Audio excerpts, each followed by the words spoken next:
রেকর্ডের পর রেকর্ড গড়ছে প্রবাসী রেমিটেন্স। গত মাসের মতো চলতি মাসেও দেশের রেমিটেন্স আসার গতি অব্যাহত রয়েছে। চলতি মাসের 3 সপ্তাহে এসেছে 163,42,00,000 মার্কিন ডলার রেমিটেন্স, যা বাংলাদেশি মুদ্রায় 19,610 কোটি টাকার বেশি।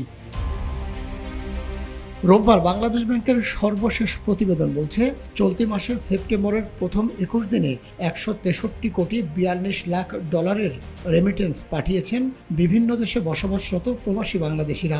আর প্রতিদিন আসছে 7,80,00,000 ডলার করে। এভাবে রেমিটেন্স আসার ধারাবাহিকতা থাকলে চলতি মাসে প্রায় $2.5 বিলিয়ন রেমিটেন্স আসবে।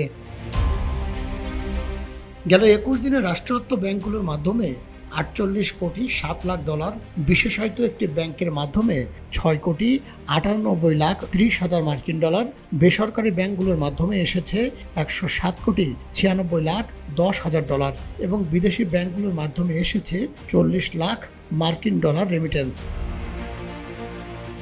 বাংলাদেশ ব্যাংকের এক ঊর্ধ্বতন কর্মকর্তা জানান, চলতি মাস সেপ্টেম্বরের শুরু থেকেই রেমিটেন্স আসার গতি ভালো রয়েছে। এ ধারা অব্যাহত থাকলে মাসটিতে $2.5 বিলিয়ন রেমিটেন্স আসবে। বৈধ পথে রেমিটেন্স আসার পেছনে সচেতনতা কাজ করছে, আবার বৈধ পথে ডলারের দর বৃদ্ধিতে হুন্ডি থেকে মুখ ফিরিয়ে নিচ্ছেন তারা। এতে বাড়ছে রেমিটেন্স আসার গতি।